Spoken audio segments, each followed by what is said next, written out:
Nous voici au mois d'avril. La box d'avril est prête. C'est la période de Pâques, raison pour laquelle je vous ai préparé un fromage de brebis, un fromage de chèvre et 2 fromages de vache. Le premier fromage de vache, c'est la laiterie de Savièse, avec la fromagère Mathilde. À la base, c'est un fromage à raclette, mais quand il est affiné plus de 3 mois, il peut être dégusté comme ça à la main.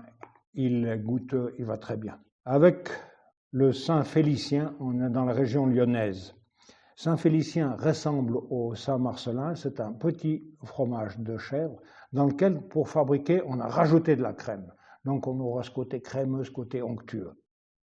Partenay, vous voyez, il est affiné sur une feuille de châtaignier, il est cendré, et tout en s'affinant, vous voyez cette moisissure blanche qui vient dessus, et c'est à ce moment-là qu'il aura sa plénitude de goût. Et on reste dans le centre de la France aussi, centre de la France pour le Partenay, aussi pour le Soulzais. Là, on est dans le brebis. Brebis du Soulzais, beaucoup de finesse. Différence entre le chèvre et le brebis. Avec le brebis, il y aura beaucoup plus de finesse, ça sera beaucoup moins fort en goût.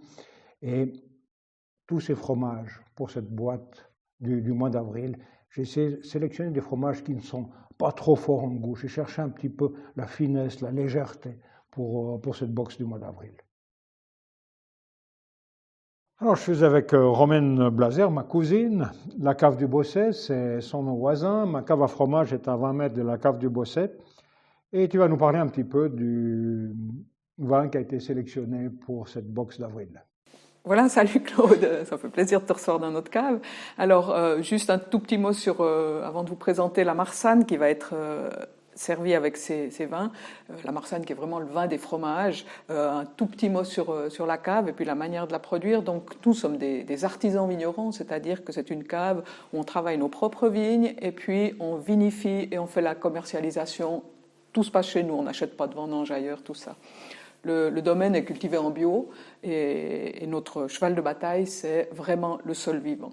Et la Marsanne, qu'on va pouvoir déguster avec ces fromages, elle est produite dans des sols vivants. La Marsanne, c'est un vin qui est originaire des Côtes-du-Rhône. À l'origine, c'est même un village de la Drôme qui s'appelle Marsanne, où maintenant il n'y a plus du tout de vignes dans cette zone-là. Mais il est arrivé dans les Côtes-du-Rhône, les hautes Côtes-du-Rhône, si on veut, puisqu'en Valais, on est aussi au bord du Rhône, dans la vallée du Rhône. Et puis la Marsanne a vraiment trouvé ici des terres qui lui conviennent à merveille. Quand on a des beaux parchets, c'est vrai qu'elle est exigeante.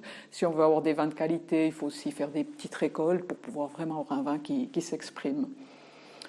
Cette Marsanne, elle est vinifiée à la vendange sans SO2, ce qui lui permet vraiment de pouvoir s'exprimer au maximum dans sa typicité. Et puis ensuite, en fin de fermentation alcoolique, elle est stabilisée. On pourrait éviter de faire la deuxième fermentation pour garder de l'acidité, ce qui va lui donner un bel équilibre et une belle structure. Donc la Marsanne, c'est un vin où on va retrouver des arômes truffés. C'est pour ça que c'est vraiment le vin des fromages, avec son nez truffé sur certains millésimes. Et puis aussi ce petit côté d'eau de vie de framboise là, qui est assez sympa, qui amène une note de finesse qui est sympa.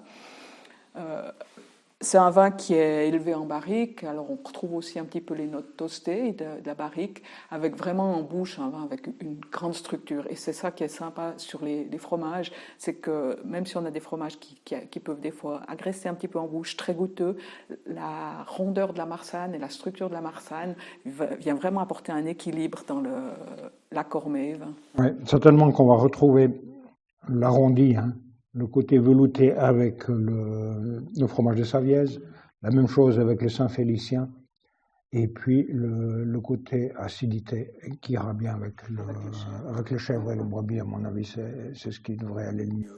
Absolument, absolument. Et c'est vrai que sur des fromages d'alpage qui sont affinés, qui ont un petit peu vieilli, c'est des mariages qui sont très très bien.